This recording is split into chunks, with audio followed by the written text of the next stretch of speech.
Bonjour Vincent, Stéphanie et Guillaume. Bonjour. Salut Yoann. Vous allez bien? Super. Super, merci. Bon, c'est cool. Je suis très content de vous voir tous les trois. Stéphanie, je pense que tu es la deuxième femme que j'interviewe, donc je suis vraiment content. C'est encore un métier où il n'y a pas encore assez de femmes, mais on y arrive, ça progresse. Ça va venir, bientôt là. Donc vous êtes tous les trois à Viadeo. Guillaume et Vincent, vous êtes tous les deux product owners. Et toi, Stéphanie, tu es Head of Product. C'est bien ça? Tout à fait. Ok. Est-ce que vous pouvez, même si c'est, et j'ai la chance, que ça soit une boîte super connue et utilisée par beaucoup de monde, est-ce que vous pouvez présenter Viadeo un petit peu en termes de, on va dire, d'existence, depuis quand ça existe, combien vous êtes au sein, combien d'utilisateurs vous touchez et qu'est-ce que vous faites malgré tout? Bien sûr.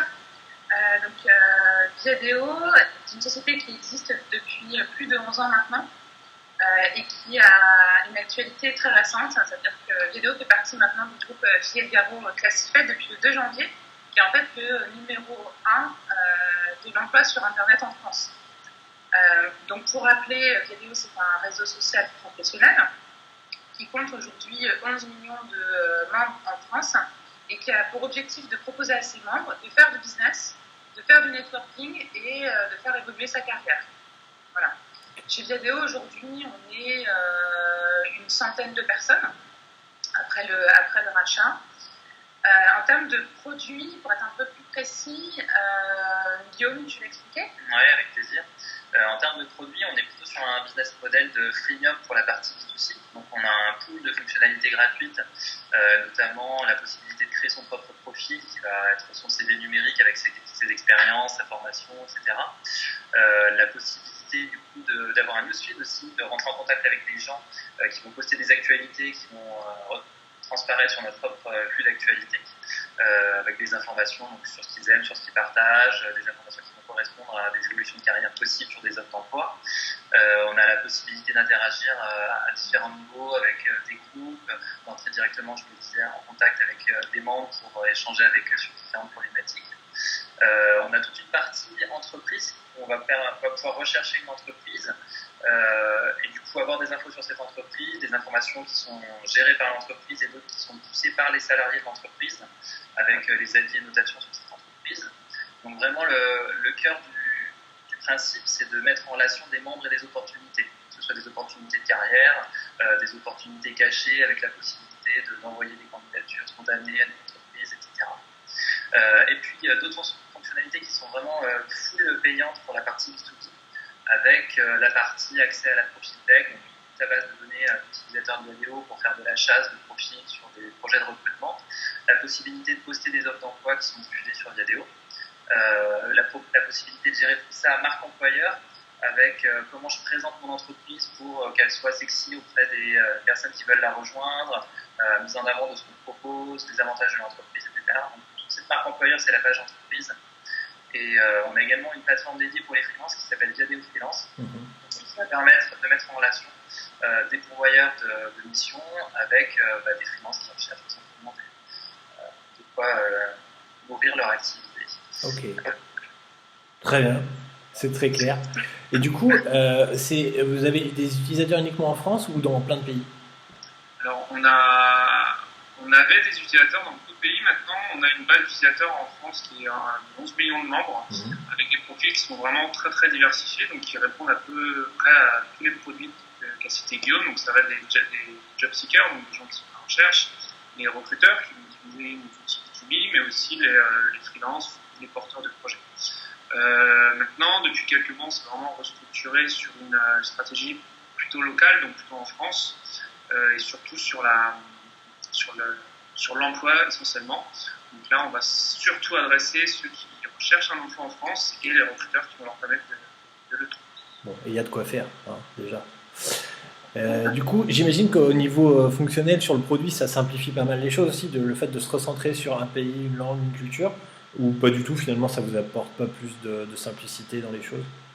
Ça simplifie quand même certaines choses parce que dès que tu t'adresses à l'international, il faut gérer des traductions, il faut gérer des versions différentes de ton produit, le support aussi qui doit être adapté à chaque pays. Donc oui, ça met ça apporte tout un tas de contraintes qu'il faut être en mesure de gérer derrière. gère juste une langue et un pays. On peut gérer aussi un pays mais en plusieurs langues. Aujourd'hui, on est quand même en anglais français. Et voilà, donc oui, c'est plus simple quand même. Ok. Et du coup, est-ce que maintenant vous pouvez nous raconter un petit peu vos différents parcours et puis surtout nous parler des expériences qui font qu'aujourd'hui vous êtes à fond, vous êtes au top en tant que product owner ou head of product à Viadeo? Oui, bien sûr. Alors, de mon côté, j'ai un parcours qui est assez classique. En fait, moi, en sortant du lycée, je ne savais pas trop ce que je voulais faire, donc j'ai fait un parcours plutôt assez généraliste. J'ai fait une classe préparatoire HEC et ensuite j'ai intégré l'école supérieure de commerce de Toulouse, où là j'ai eu la possibilité d'étudier des matières très différentes qui vont de la finance jusqu'au marketing. Mais à l'époque, il n'y avait pas de formation digitale. Donc l'anecdote un peu rigolote, c'est que j'ai fait une spécialisation en management des entreprises culturelles et j'ai commencé dans l'édition, donc dans le papier. Voilà. Comme quoi, on peut avoir vraiment des parcours assez différents dans le web. Et je suis tombée, on va dire, dans la marmite quand j'ai commencé à travailler pour une entreprise qui s'appelle Randstad, qui est un grand groupe de recrutement, où j'ai commencé à m'occuper de tous leurs projets digitaux. J'ai fait aussi pas mal de marketing digital. Et il y a un moment, voilà, je me suis dit que pour me professionnaliser dans ce domaine-là, j'avais besoin d'intégrer un pure player.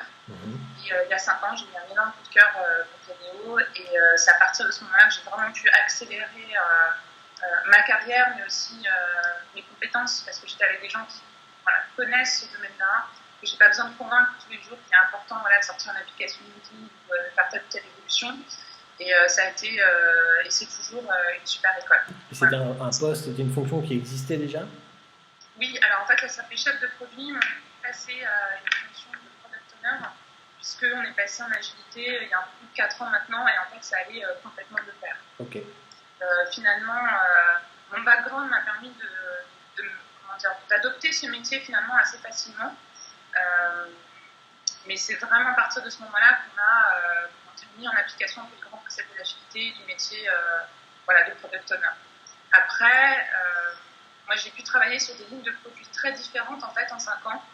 Ça allait des produits de recrutement, donc la Profitech, les offres d'emploi, à la pub également, parce que c'est un de nos points, on va dire, de monétisation sur les vidéos, les publicitaires ciblés. J'ai mis en place aussi une plateforme de CRM, qui est un chantier. J'ai pu travailler sur le newsfeed également, sur le mobile. Et enfin, je suis retournée sur les produits de recrutement et j'ai pu évoluer depuis un an de PO à Head of Product avec le management d'une équipe. Okay. Voilà. Donc beaucoup de projets et très différents. Voilà. Ok, très bien. Et les gars? Pour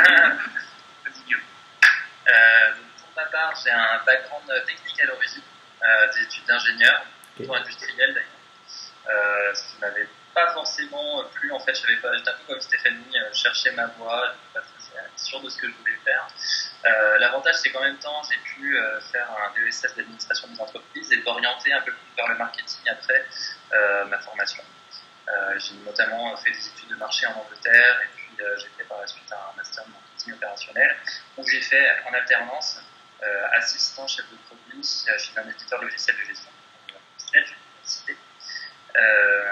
ce qui m'a vraiment dit que c'était ce que je voulais faire et ce dans quoi je voulais continuer mes missions.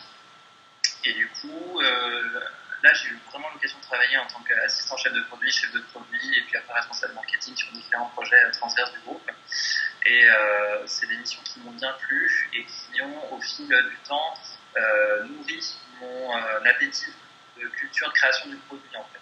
Et après, j'ai voulu continuer ça, parce que déjà, c'était dans l'univers technique, mais j'ai voulu continuer sur du pure player, du digital, et en arrivant chez Viadeo, c'était parfait, parce que je voulais continuer ça, et tout en relation aussi avec la technique, ce que permet de faire le poste de product owner. Et puis chez Sedge, on était sur de la création décentralisée, où les équipes techniques étaient au sable de Dolonne, alors que le siège était à Paris. Okay.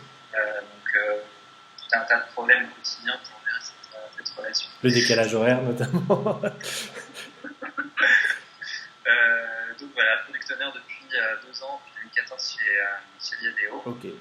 Et puis voilà, c'est vraiment un poste agréable parce qu'il y a une diversité de projets, de création, de mise en place. On est vraiment au cœur de la technique en relation quotidienne avec les développeurs, c'est vraiment possible. Super, d'accord. Moi, j'ai fait, comme Steph, une école de commerce. J'ai fini mes études au Québec. J'ai fait un petit bout de master gestion des PME.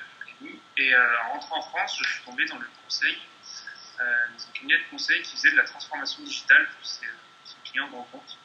C'était une expérience super formatrice parce qu'on a l'occasion de voir plein de choses, plein d'interlocuteurs différents et plein de projets différents.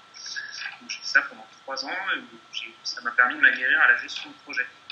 Ensuite, j'ai rejoint une plus petite structure qui s'appelle Dimelo et qui fait de la relation client digitale. Donc, on propose à ses clients des outils front office et back office qui leur permettent de gérer toutes les interactions avec leurs prospects ou leurs clients, quelle que soit la source. J'étais chef de projet là-bas. Donc, les 2 produits étaient naissants, étaient vraiment tout jeunes.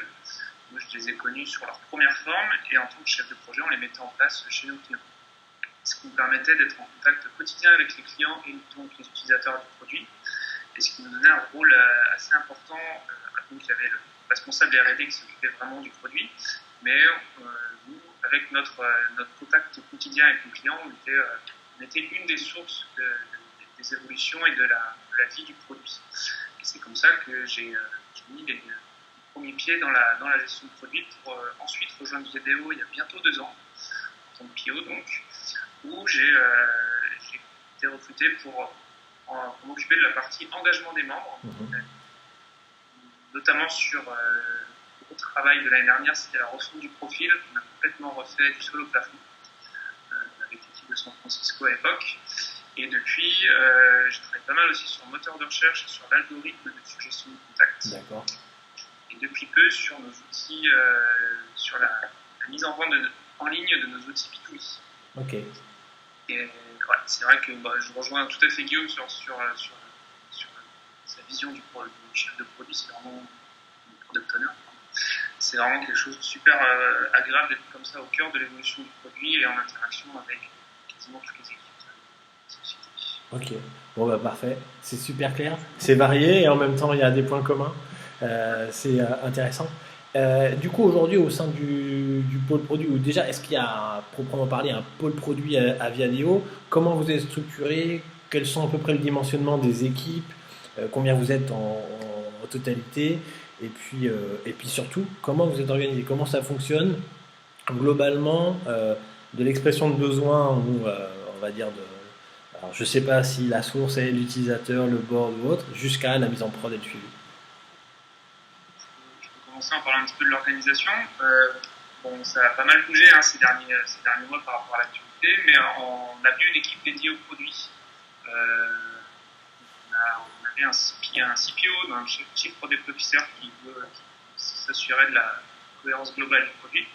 Ensuite, on avait les Head of Product qui étaient chacun leur périmètre et les Product Owners sous leurs ailes. Donc on avait ces équipes-là avaient effectivement des périmètres assez définis.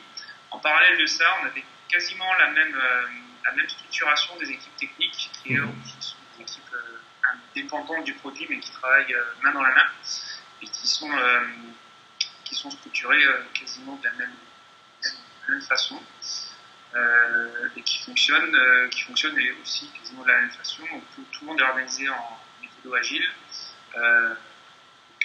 tout ce que ça implique de rituels et de board papier. On est vraiment dans un schéma vraiment très collaboratif où chacun des acteurs participe pleinement à l'élaboration du projet. Quelque chose qu'on aime bien faire ici, c'est d'impliquer un petit peu tout le monde le plus tôt possible, de manière à s'assurer qu'on va tous bien dans le même sens et que tout le monde soit impliqué dès le début sur les projets. Okay. Oui, en fait, c'est vrai qu'on a une façon un peu particulière. Enfin, je ne sais pas si c'est particulier, justement, pour échanger avec d'autres bios, mais on a, on va dire, déjà la responsabilité d'avoir la connaissance de notre marché et la connaissance des besoins de nos utilisateurs. Donc ça, on pourra peut-être y revenir plus tard sur la façon dont on les collecte. Donc vraiment, le product owner chez Viadeo, il doit avoir une vision stratégique, en tout cas réfléchir à la vision stratégique sur son produit, pour savoir où est-ce qu'il souhaite l'emmener, comment il souhaite le faire évoluer. Après, là, on est très collaboratif, comme disait Vincent, c'est dans la mesure où effectivement, on fait participer les parties prenantes, en fait, le design, la tech, bien évidemment aussi les commerciaux, mais on aura l'occasion d'en reparler, notamment sur les produits B2B, là, voilà, on travaille vraiment à la roadmap avec eux. Mais on part du principe que le design et les techs, plus ils sont impliqués dans le produit, plus ils travaillent avec nous en amont, mieux c'est, parce qu'ils ont aussi une connaissance du produit, ils sont eux qui font le produit. Vaut mieux 10 cerveaux qu'un seul, parce qu'on part du principe que chacun peut avoir des bonnes idées. Et l'objectif derrière, c'est qu'on ait des gens qui soient impliqués et qui tous les matins, comme les PO, aillent regarder les KPI de leur produit. Voilà. Après, ça dépend aussi des techs et des designers. Il y en a qui sont plus à juste vouloir faire leur travail et les implications, ça les intéresse moins, ça peut arriver. Et, voilà, chacun son truc. Mais quand même, la plupart du temps, les équipes sont vraiment impliquées et on leur fait des feedbacks sur les chiffres. Donc, voilà, on est vraiment à leur insuffler cette vision de produit, mais à leur donner la possibilité aussi de nous faire remonter leur façon de voir les choses. Okay. Et après, bien évidemment, c'est le produit qui a le dernier mot, entre guillemets, même si ce n'est pas forcément l'expression que j'employais, mais qui doit à un moment ou à un autre trancher forcément, parce que sinon, on n'en finit plus. Voilà. Okay. Et du coup, au niveau de la consolidation des besoins qui peuvent venir de plusieurs bords, j'imagine, est-ce que vous avez un outil pour faire ça? Comment ça se passe? Est-ce que ça se conjugue bien avec la vision de produit globale et ce que demande le board? Est-ce que tout se négocie? Est-ce que vous priorisez d'abord et puis ensuite vous faites valider ça? Comment ça se passe concrètement? On a deux solutions à ça. On a d'abord chaque équipe, comme je l'ai dit, a son propre backlog, a son propre board également. Okay. Puis le PO en charge du backlog, lui, c'est bien prioriser et prévoir ce qui va arriver. Et en plus de ça, toutes les 2 semaines, tout le produit se réunit sur des réunions qu'on appelle du coup les full product meetings. Là, on va partager tous ensemble les évols qui vont arriver, les nouveautés qui vont sortir, de manière à ce que tout le monde ait une vision globale, cohérente et partagée du produit et de ses évolutions. Il s'agit de combien de personnes au total à peu près pour donner une idée? Tout le produit, on a dit une douzaine, je dirais. Ok, d'accord. Avec design inclus. De manière à ce que tout le monde ait le même niveau d'information sur les nouveautés. Et c'est aussi à ce moment-là que s'il y avait des arbitrages à faire sur les différentes théorisations, sur les choses les plus importantes à sortir en premier, c'est là que les arbitrages pouvaient se faire entre toutes les parties prenantes, les PO, le design, la direction produit. Okay. Voilà, ça, une fois que ça s'était mis en place, ça permettait aux producteurs de répercuter les décisions prises dans le papier. D'accord. Ouais, très bien. Après, ce qu'on peut dire, c'est qu'on a quand même un fil rouge avec nos roadmaps. On a un document de base, effectivement, cette roadmap qu'on établit à peu près tous les 6 mois sur notre feuille de route, qui est, on va dire, le produit de nos réflexions, notre vision stratégique, des demandes, on va dire, des sales avec lesquels on a pu discuter. Cette roadmap, on la présente au board, c'est le COMEX. Et ce que je veux dire par là, c'est que le PO chez Viadeo est exposé et qu'il a présenté cette roadmap-là. Donc finalement, cette roadmap, on va être aussi responsable de son exécution, de sa mise en place avec des projets qui se suivent. Et après, par contre, on garde toujours du mou au quotidien pour pouvoir gérer aussi des demandes plus petites, mais qui peuvent être intéressantes et également traiter les bugs. Voilà. Donc c'est vrai qu'on a ce socle qui ne bouge pas trop normalement, mais après qui évolue selon les feedbacks qu'on peut avoir, les retours utilisateurs, les retours terrain, etc. Et après, toujours une partie du temps qui est minimum de 20%, pour traiter les bugs et la maintenance, c'est super important. Et des demandes qui viennent principalement sur la partie des équipes commerciales qui peuvent avoir, en cours de semestre, on peut se rendre compte qu'il y a vraiment une petite fonctionnalité là auquel on pense depuis un petit moment, qui est demandée par un nombre important de clients, qui peut avoir un impact d'un point de vue usage et business. Ouais. On la glisse dans le backlog, on le prévoit au prochain sprint, et ça nous permet aussi d'avoir une flexibilité. Et ça peut venir s'insérer facilement, quoi. Voilà, par contre, tout ça est rationalisé, donc on recueille pour tout ce qui est bug et demande d'évolution, on met tout dans Jira. Ça peut permettre vraiment de travailler de façon structurée. Et pour ces demandes qui mènent plus du coup côté B2B et sales, on a un référent dans les équipes commerciales qu'on voit toutes les semaines et avec qui on liste toutes les demandes d'évolution On les priorise selon voilà, la récurrence des demandes, l'impact du business, etc., etc. Et on fait aussi la liste des bugs et on voit voilà, où on en est, toutes ces demandes-là, et puis on informe les équipes commerciales. Okay. Donc ça nous permet de reprioriser certaines choses. Et tout ça dans Jira. Exactement, à bien centralisé. Ouais, Jira et Confluence. D'accord. Et vous avez choisi différents outils et puis vous avez fini par prendre celui-là, ou du coup vous êtes toujours dit que non, ça fitait parfaitement depuis le départ et ça n'a jamais changé? Il y a eu beaucoup de débats. J'imagine. C'est pour ça que je pose la question. Franchement, j'ai pu souvenir en fait de comment s'est fait le choix de Jira ou de Confluence. C'est que des personnes se sont occupées quand on est passé en agilité il y a plus de 4 ans maintenant. À ce moment-là, ça me paraissait être les outils les plus simples d'utilisation, les plus pratiques, répondant mieux à la demande. Après, il y a toujours eu des débats sur Jira parce qu'effectivement, des fois, ça manque de flexibilité, c'est un peu lourd. Voilà. Après, ce qui est pratique chez nous, c'est que le marketing l'utilise, les sales l'utilisent. Voilà. Après, ils utilisent des fonctions basiques, mais pour nous, c'est le fait d'avoir quelque chose de centralisé, d'avoir un historique des échanges, c'est quand même super pratique. Voilà. Après, il y a plein de moments où on a trouvé ça un petit peu rigide quand même. Et il y a sûrement des outils sympas. Voilà. Et du coup, donc, tu parles de plein de fonctions qu'ils utilisent. Ça reprend combien de personnes à peu près en totalité? Qui utilise Jira? Ouais. Aujourd'hui, je dirais que quasiment tout le monde dans la boîte utilise Jira. Confluence, c'est plutôt l'usage quand même des PO. Ouais. Et les techs qui vont venir consulter les specs qui sont sur Confluence. Ok. Des fois, elles sont rédigées sur Confluence, des fois, elles sont rédigées directement dans les Jira. Ok. Si c'est des grosses specs avec un projet plus ample, il va plutôt être spécifié dans Confluence et on va faire appel à des Jira pour le découper. Des user stories, mais bon, en général, c'est pas ça. Et les petites demandes, on va passer directement dans Ok. Et du coup, au niveau justement du découpage et de la hiérarchie, vous avez combien de niveaux? Parce que la tradition, c'est un petit peu Epic, Feature, User Story. Est-ce que vous en avez plus, moins? Est-ce que vous êtes à l'aise avec ça ou vous êtes en train de vous poser des questions? Ouais. Non, en fait, si c'est un gros projet, on va avoir plusieurs épiques sur le projet. Chaque épique va pouvoir comporter des fois beaucoup d'user stories. D'accord. Mais on est sur ce niveau-là. Hein. Franchement, on va pas plus loin. Ok, bon, très bien.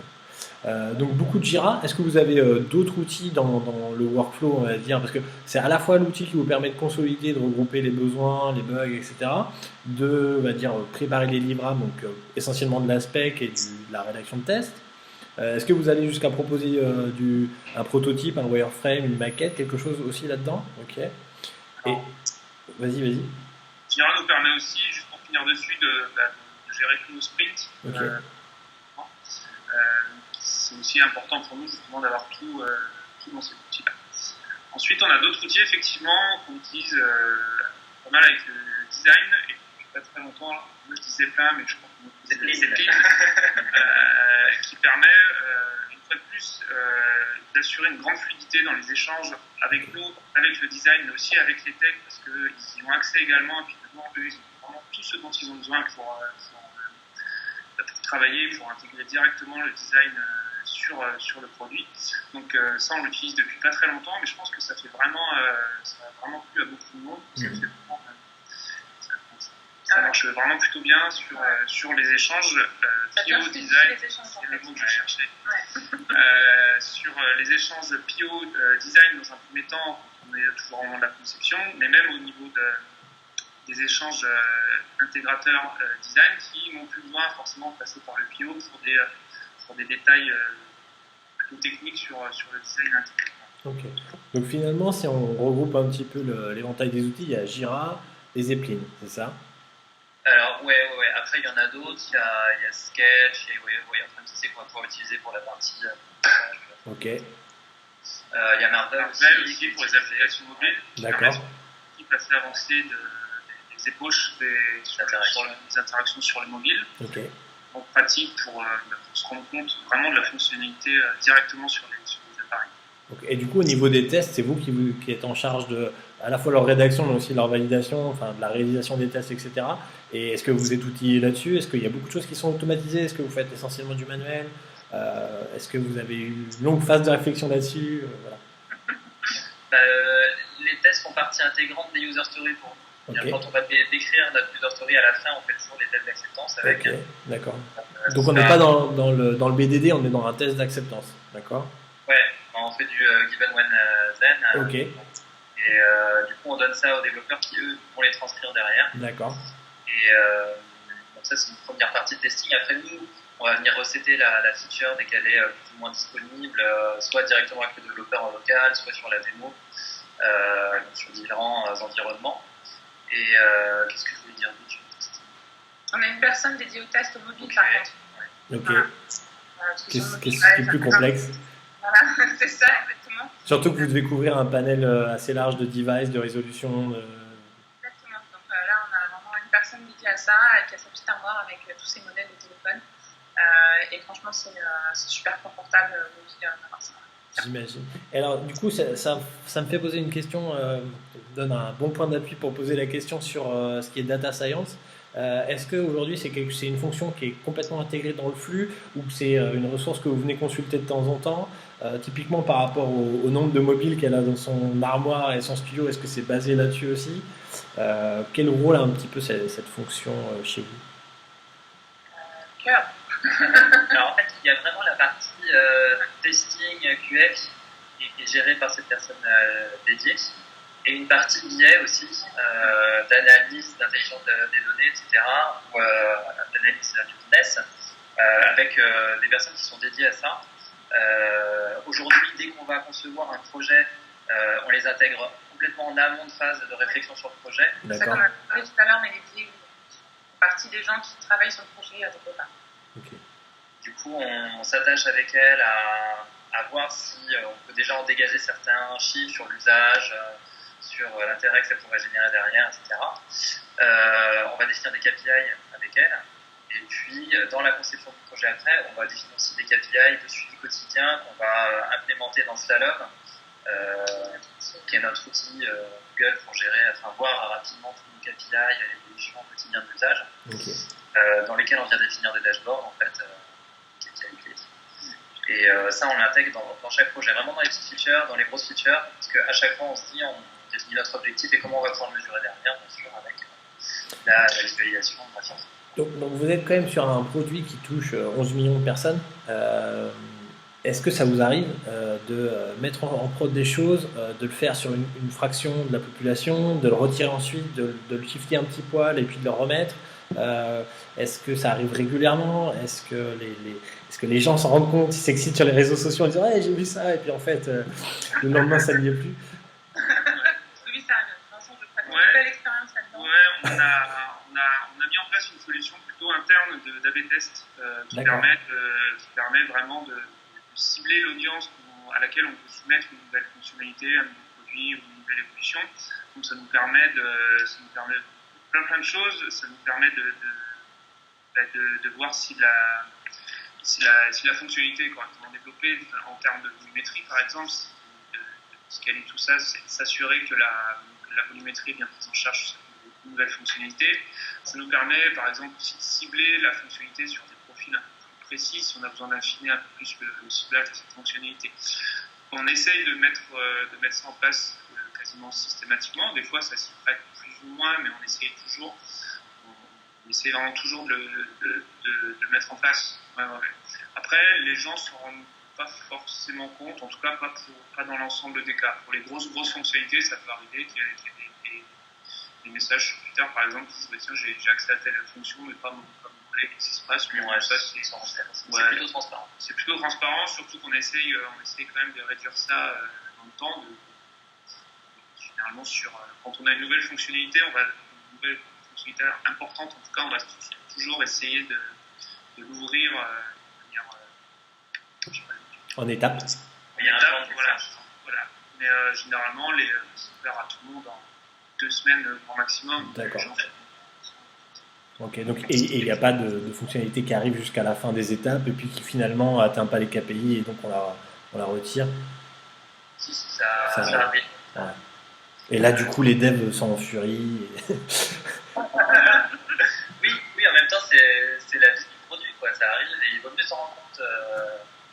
C'est très des choses, mais bon. Ce qu'on a fait récemment, là, on est en train de retravailler sur l'algorithme de mise en relation des membres, et on a ouvert, c'est quelque chose d'assez clé, et c'est quelque chose d'assez complexe, parce que ça va vraiment fouiller dans le cœur de la data, et il faut qu'on soit pertinent sur les suggestions totalement. Donc ce qu'on a fait sur un nouvel algorithme sur lequel on travaille, qui n'est pas encore en prod, on l'a quand même testé sur un infime pourcentage de nos membres, et ensuite on a pu, grâce une fois de plus au business analyst, comparer tous les résultats, tout le comportement des membres par rapport aux nouvelles suggestions qu'on leur avait proposées. Donc on l'a ouvert, je crois, à 5% pendant quelques temps, le temps d'avoir une volumétrie suffisante pour pouvoir analyser les résultats. Après on l'a coupé pour remettre l'ancienne version à tout le monde, le temps justement de pouvoir analyser, de corriger, d'améliorer cette nouvelle version de notre algorithme. Okay. Après, si je peux compléter, c'est vrai que la méthode agile permet de sortir des produits par petits bouts, finalement par petites fonctionnalités, ce qui réduit le risque aussi, effectivement le risque déjà de rater le business, de rater le besoin de son utilisateur et risquer de décevoir aussi ses développeurs, mine de rien. Mais c'est vrai que ça nous est déjà arrivé chez Vidéo, je pense que comme dans toutes les boîtes, de sortir des produits de façon un peu monolithique. Tiens, on a une idée de génie, ça pouvait être parfois des idées qui venaient directement de la direction. Et voilà, on sort notre produit un peu monolithique et on se rend compte que non, ça ne fonctionne pas. Ça ne marche pas. Donc on s'est déjà pris les pieds dans le tapis, ça c'est clair. Par contre, on avait des rituels qui marchaient plutôt très bien, on a fait des triples cas. Quelques temps après le lancement d'une feature, on se voyait, on analysait les résultats de la fonctionnalité de façon assez poussée pour savoir si on l'a gardé, toute l'équipe, si on l'a amélioré, voilà, on la kick, ou alors si vraiment ça ne fonctionne pas, on la kill. Parce que c'est vrai qu'on peut vite avoir tendance finalement à lancer plein de choses, à être à fond sur l'analyse des premières semaines, puis après à laisser filer des trucs, parce qu'on passe à autre chose, et il y a des produits finalement qui ne fonctionnent plus, et qui restent là, qu'il faut maintenir. En fait, il vaut mieux les enlever. Alors justement, c'est un super bon sujet, la question du timing en fait. Combien de temps est le temps minimum pour se dire ouais, on a suffisamment d'expérience pour se dire ouais, c'est bon, c'est pas bon, c'est moyen, c'est très mauvais. Est-ce qu'il ne faut pas donner une certaine plage de temps à certains produits ou certaines features pour vraiment qu'elles puissent s'exprimer, ou non, très vite on se rend compte que ça ne fit pas, il faut agir, ou que ça fit, et on s'en rend compte très vite aussi, le côté success is obvious, et voilà, est-ce que c'est... Ça dépend vraiment des fonctionnalités. Il y en a certaines, on va tout de suite, voilà, je pense. On ne peut pas trop donner d'exemple, parce qu'il y a une fonctionnalité qu'on a mise en place il n'y a pas très longtemps, qui ne marche pas super bien, on s'en est vite rendu compte. Mais clairement, il nous faut quand même un peu de temps pour avoir du recul, tout simplement parce qu'il faut avoir un petit peu d'audience quand même sur la fonctionnalité. Après, sur TADO, voilà, on est sur une traîne, ça dépend des mois, de 5 millions de visiteurs uniques par mois, donc ça permet d'avoir vite quand même du volume. Mais parfois, on peut avoir des effets de saisonnalité qui font que on attend 2-3 mois avant de savoir si ça marche ou pas. Et voilà, j'ai fait pas mal de modifications sur la page de visite de profil, qui est une page un peu touchy pour nous parce qu'elle mène à la monétisation et notamment à la demande premium. On a fait pas mal de modifs avant l'été et malgré tout, voilà, les visites étaient beaucoup moins importantes l'été, donc on a dû attendre septembre, octobre avant de voir comment ça fonctionnait et si on avait suffisamment de recul. Mais globalement, on arrive déjà à savoir au bout d'un mois et demi si on est dans notre train quand même. Donc finalement, le côté avoir un produit avec beaucoup d'utilisateurs, finalement vous prenez encore plus de plein fouet la saisonnalité des choses en fait. Contrairement à un produit où il y aurait beaucoup moins d'utilisateurs, mais finalement avec un usage un peu plus lisse sur l'année ou qui est moins percutant. Oui, c'est sûr. C'est clair qu'on sent quand même l'effet de l'été. Voilà, les gens pensent à faire autre chose que de chercher du boulot et de maintenir leur réseau et de faire du business. L'été et les fêtes de fin d'année aussi ou... Exactement, mais c'est un peu comme tout le monde en fait. C'est pas super original. Après, on a les mois de mars, le mois de janvier et le mois de septembre, ça c'est sûr, les bonnes résolutions, je change de boulot, voilà, je mets à jour mon profil, etc. Mais oui, c'est vrai que parfois on a pas effet saison de partie, c'est clair. Le samedi dimanche aussi, on a personne le samedi dimanche. L'apanage des plateformes pro. Exactement. Ok. Du coup, aujourd'hui, quelles sont les plus grosses, on va dire, complexités auxquelles vous êtes confrontés d'un point de vue fonctionnel, utilisateur, ou que ça soit de tout loin, ça peut être purement technique sur la scalabilité ou ça peut être sur d'autres trucs? Il y en a beaucoup. C'est un bon signe pour vous. Il y a quelque chose que tous les sites qui ont un peu d'ancienneté vont rencontrer, c'est la gestion de la dette technique. C'est ça. Donc chez Viadeo, on est en 2004, donc on a un petit peu de dette technique. Et selon les pans du site, il y en a qui sont plus ou moins récents, qui n'ont pas été conçus sous les mêmes architectures. Et aujourd'hui, c'est quand même un gros. Souvent, les problèmes qu'on rencontre sont liés à notre dette technique. Et c'est des features qui n'ont pas évolué, que quand on veut faire évoluer, ça prend beaucoup plus de temps. Des fois, ça a un périmètre tel qu'on ne peut pas la faire évoluer simplement. Et que des fois, les bugs ne sont pas simples à gérer à ce niveau-là. Donc, c'est vraiment, je dirais, la gestion entre la maintenance de la dette technique et le désengorgement, le désendettement justement de cette dette, puis ce qu'on peut faire en parallèle avec les nouveautés, la génération d'usage, etc. Et les nouvelles technologies qui arrivent. Et les nouvelles technologies qui vont suivre, et puis les techs qui ont toujours envie d'aller sur de nouvelles façons de faire, de nouvelles façons d'architecturer leur code, etc. Donc, ouais. Alors avant d'aller plus loin sur potentiellement les autres complexités, l'histoire du legacy c'est super intéressant. Maintenant avec l'expérience que vous avez et ce recul, qu'est-ce que vous diriez à des product owners, des product managers dans d'autres structures qui sont plus naissantes, et quels conseils vous auriez à leur donner par rapport à la gestion de cette legacy? Est-ce que au-delà d'un certain ou volume de code ou durée d'existence du code, il faut pas se priver et refaire de A à Z, ou non, ça fait partie, on va dire, de l'ADN du produit d'être fait d'une certaine façon ou pas? Moi je dirais deux choses, mais après je pense que je pense qu'on a deux choses à dire. Si j'ai 3 points de vue, c'est encore mieux. Quand tu mets en place un projet, le conseil ce serait à la fin du projet de garder du temps justement pour libérer cette dette technique, mettre au propre en fait les choses, parce que des fois on les code vite, on les garde dans le temps et après on a du mal à maintenir.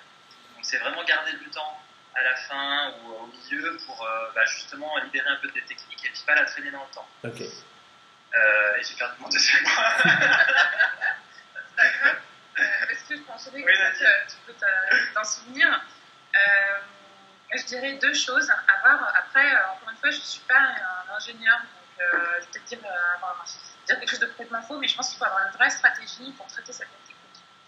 Et du côté technique, est-ce qu'il soit soutenu par la tech? Alors nous, clairement, on a des ingénieurs qui sont à fond, etc. Mais quand je parle de stratégie, je pense prendre un petit peu de hauteur par rapport aux fonctionnalités qui font partie de la legacy et qui ont un fort impact côté business. Et parce que derrière, le fait d'avoir des produits qui ont un fort impact business et qui sont sur la legacy, ça peut poser des vrais problèmes. Donc, commencer à juste avoir une vue un peu globale, plus métier / business et pas que tech, en me disant, j'ai ça et ça comme produit sur la legacy, finalement, celui-là, c'est celui qui me fait X% de mon business et qui pèse le plus. Je pense qu'il faut vite s'en débarrasser. Okay. Vite cleaner parce que ça met en danger les clients, ça peut vraiment poser problème. Okay. Et après, je dirais communiquer vraiment sur ce qu'est la technique, sur ce qu'est la legacy, sur quels sont les impacts de la dette. En interne? Alors, en interne et auprès de la direction, parce que si on se met à la place d'un directeur général qui n'a pas forcément d'affinité avec la tech, qui se dit non, moi, je ne veux pas sortir de produits, je génère un business, etc. Je ne vois pas pourquoi passer 2 mois ou 3 mois, parce que malheureusement ça prend beaucoup de temps, à refaire du code. Et en fait, je pense qu'il y a tout un travail de communication et d'éducation à faire à ce niveau-là pour vraiment faire passer ces projets-là dans la roadmap, parce que c'est juste sain, en fait, c'est d'hygiène, c'est vraiment ça. Ouais, je rebondis juste fait sur ce que dit Stéphanie, parce qu'il y a aussi un travail d'évangélisation, d'éducation de la partie sales. Pour qu'ils comprennent que pour eux le produit c'est souvent quelque chose dans une boîte auquel on ne touche pas et ça marche très bien, mais ils ne se rendent pas compte des fois de la complexité derrière d'une demande qui leur paraît anodine. Donc passer du temps avec eux, leur expliquer le produit, les faire toucher un peu à ça pour qu'ils comprennent mieux et qu'ils ne disent pas bien oui ça je peux le faire en 2 minutes, il n'y a pas de problème. Voilà, c'est quelque chose qui est aussi important. Mais le côté business il a une réelle importance parce que c'est lui qui va driver le chiffre. Donc derrière, tout s'organise autour de ça. Et c'est sûr que si la legacy c'est 60% du business, tu as intérêt à prévoir quand même dans le temps, à un moment donné, une refonte technique de ton cœur de business. Okay. C'est ce qu'il faut prévoir de continuer d'avancer avec les nouvelles technologies. C'est exactement ce que je voulais dire. Dans une certaine mesure, je pense que la gestion de la technique peut aussi nous driver dans la gestion de notre produit. Si on sait que tel produit, tel ou tel futur, sur laquelle on pense travailler et qui est sur la legacy, qui est sur la technique, autant pouvoir faire une fois de plus, dans une certaine mesure, d'une pierre deux coups, sortir un nouveau produit sur une nouvelle brique technique qui en plus nous débarrasse de la dette. Ouais. Ça va nous aiguiller dans certaines choses. Donc en résumé, la dette technique, cleaner le quick and dirty dès que c'est possible, le rapporter au business et communiquer en interne sur le fait que ça coûte de l'argent à terme et faire d'une pierre deux coups, entre guillemets. Si on peut se débarrasser des deux d'un coup et faire du plus, du win-win, c'est bien, quoi. Okay. Et du coup, dans les autres complexités que vous rencontrez? Moi, j'en avais une en tête, c'était sur l'usage que nos membres peuvent faire de nos produits. La grande majorité des membres qui utilisent Viadeo, c'est pour trouver un job. Une fois que c'est fait, le challenge, c'est de les faire revenir sur le site. Donc, on a un cycle d'activité sur le site qui pourrait être assez court par rapport aux membres qui sont sur le site.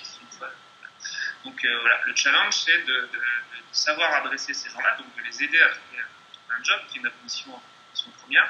Mais une fois que c'est fait, de continuer à les accompagner dans leur vie professionnelle, que ce soit dans du networking, dans du réseautage, dans de la prospection commerciale, par exemple.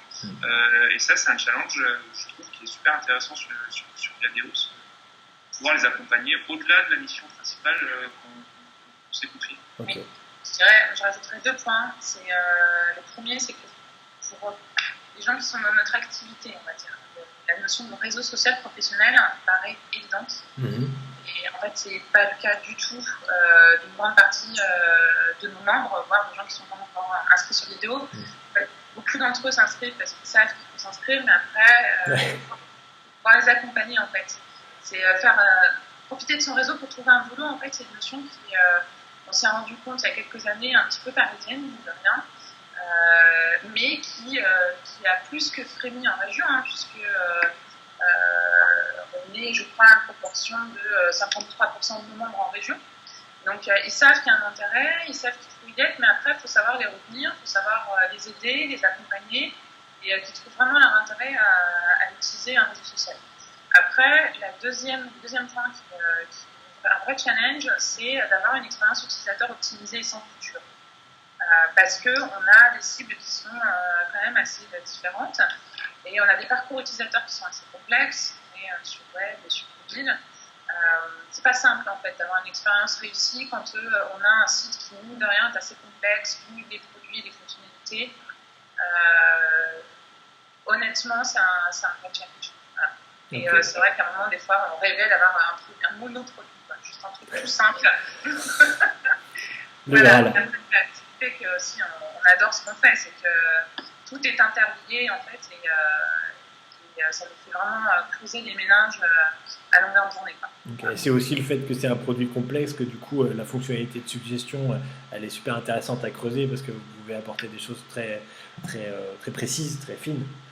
Et du coup, merci pour ça, c'est super clair au niveau des problématiques. Au niveau des méthodes, donc on a vu un petit peu comment vous étiez organisé, au niveau de la structure, au niveau des outils, c'est assez limpide aussi. Maintenant, au niveau du métier en soi, que ça soit donc product manager, product owner comme vous êtes, messieurs, ou head of product, est-ce que vous imaginez une évolution dans le futur dans un certain sens? Tout va se mélanger en un seul métier un peu gloubi-boulga, ou non, plutôt ça va se spécialiser? Comment vous voyez les choses? Est-ce que vous avez une idée? Est-ce que ça va se féminiser? Est-ce que... voilà. J'espère. C'est pas mal. Tu veux y répondre? Oui, je pense qu'en fait, le métier, il est encore en devenir dans pas mal de boîtes, en fait. Il est encore en développement. Je pense pas qu'il va beaucoup changer pour le moment. C'est plutôt les sociétés qui vont s'approprier et créer en interne des équipes qui fonctionnent comme ça, avec pas mal de méthodes agiles. L'agilité, excuse-moi je te coupe, du coup l'agilité c'est vraiment quelque chose de clé par rapport au fait de reconnaître la fonction produit en tant que telle, ou non, finalement même des gens qui fonctionnent encore en cycle en V ou avec d'autres méthodes ou juste la méthode bon sens paysan, du coup finalement même le fait même d'avoir une fonction produit c'est déjà un premier pas. Ouais, c'est c'est vrai que ça va dépendre des boîtes. Il y a des boîtes qui vont fonctionner purement techniques, d'autres qui vont être drivées par le marketing. Donc les structures vont être complètement différentes à chaque fois. Mais pour certaines boîtes, le cycle en V, c'est quand même le cycle historique. Voilà, on fait une étude sur un gros projet, après on le met en place, etc. L'agilité, elle a quand même cette bon d'être vraiment user-centrique, de mesurer les choses, de la faire évoluer avec l'utilisateur. Et je pense que c'est quand même la principale évolution de tout ça, de se dire qu'au final, il faut être user-centrique, il faut vraiment faire en sorte que l'utilisateur, cette fonctionnalité elle lui corresponde et qu'il l'utilise. Donc, les méthodes agiles, elles sont en lien avec tout ça et elles permettent de le manager plus finement au quotidien. Donc je pense que l'évolution naturelle des choses, c'est quand même de les mettre en place un peu partout. C'est plus difficile, c'est plus ou moins difficile selon les secteurs, les produits. C'est quand même plus simple au niveau digital, au niveau IT, c'est sûr, on s'y prête plus. Mais c'est des méthodes que je connaissais moins avant d'arriver chez Viadeo. Et il y a vraiment beaucoup à apprendre et à transbaser sur des entreprises qui ont des méthodes dinosaures, un peu ancienne gestion, etc. Je pense à celle notamment, mais qui évolue, qui pourrait prendre beaucoup de choses, même sur des petites choses, sur de l'agilité avec les rituels, en fait, qui sont des choses que tu peux transbaser hyper simplement, qui permettent de mieux interagir, mieux s'interfacer au quotidien avec les différentes équipes et gagnerait en communication et en échange là-dessus. Ok. Et vous? Guillaume, après, je pense qu'introduire la notion de produit dans une entreprise qui n'a pas du tout, qui a pas du tout les pieds dedans, je pense que c'est un premier bon point, parce que du coup, pour mettre en place la méthode agile, nous, on a été accompagnés près d'1 an. C'est quand même, ça prend du temps pour convertir des équipes, parfois dans des entreprises. J'ai eu l'occasion de discuter avec des gens qui travaillent au sein d'entreprises beaucoup plus grosses, on va dire, et parfois des entreprises un peu historiques, avec des gens qui sont là depuis 20-30 ans. Donc ça prend pas mal de temps quand même pour les convaincre. Après, effectivement, moi, ça a été une vraie révélation quand j'ai commencé à travailler avec la méthode agile, parce que j'étais cycle en V. Après, je considère que c'est une méthode qu'il faut en prendre et qui s'adapte à chaque type d'équipe et à chaque contexte d'entreprise. Et par exemple, chez Viadeo, aujourd'hui, on a 2 équipes de produits. On n'a pas les mêmes façons de bosser chacune, en fait. Après, là où je partage le point de Guillaume, c'est que les produits, finalement, c'est une notion qui est assez récente, qui est en train de se diffuser un peu partout sur le marché. Je vois plus effectivement une propagation en fait, de ces notions de produits qu'un changement vraiment du métier de PO. Après, encore une fois, le métier de PO, il peut être très très différent d'une entreprise à l'autre. Parfois, le PO, il est là juste pour exécuter une roadmap, des fois, il est beaucoup plus dans la stratégie. Après, je pense que ça va se propager très vite parce que, mine de rien, au-delà de la méthode agile, le PO, c'est quelqu'un qui est très user-centric, qui est à l'écoute de ses utilisateurs. Dans la mesure où ces dernières années, c'est l'utilisateur qui a pris le pouvoir, ça répond complètement à cette demande en fait. Donc d'avoir cette fameuse expérience utilisateur qui répond à un besoin et qui soit optimisée au possible. Voilà. Après, il y a des problématiques qu'on peut avoir quand je parle d'expérience utilisateur, parce que pour moi, c'est vraiment clé pour pouvoir retenir une personne sur un site, c'est de pouvoir échanger avec les gens de la data, avec les gens du CRM, avec les gens des réseaux sociaux, pour pouvoir créer quelque chose qui soit agrégé et agréable, qui va au-delà de l'utilisation pure et simple d'un produit en fait. Très bien. Bon, rien à ajouter. Je t'ai pas entendu, excuse-moi, ça a coupé. Rien à ajouter, c'est super complet. Tout à fait. C'est brillant. Est-ce que vous avez maintenant des petites recommandations de lecture ou d'articles, de vidéos ou autres autour de ces métiers? Oui, absolument. Je crois que Guillaume a dressé une petite liste. On pourra te la partager, comme ça tu pourras la mettre directement. Ça marche, je ferai ça avec plaisir. Il y a pas mal de sites de livres qui sont sympas. Je pense rapidement à Product Hunt en termes vraiment de produits auxquels on peut s'inscrire, on peut faire des recherches spécifiques sur des secteurs, etc. Donc ça donne parfois beaucoup d'inspiration. Il y a User on Board ce qui est aspect onboarding, qui analyse les onboarding de certains sites, comment l'utilisateur arrive, il s'inscrit, etc., qui est assez intéressant aussi. Il y a des blogs comme CleverPM, Je bosse dans le web, des blogs un peu comme ça qui vont décrire le quotidien du manager, du web et de les problématiques qu'on peut rencontrer. Il y a French Web aussi, avec bien sûr du web, avec des articles assez quotidiens intéressants. Il y a des livres classiques comme Lean Startup, comme la stratégie, alors des stratégies plus 6C, Océan Bleu, La Vache Courbe, qui sont plus des histoires autour du produit, sur le business model avec le business model nouvelle génération. Enfin, vraiment beaucoup de choses qui sont intéressantes qu'on peut lire sur le sujet. Le manifesto agile aussi. Okay.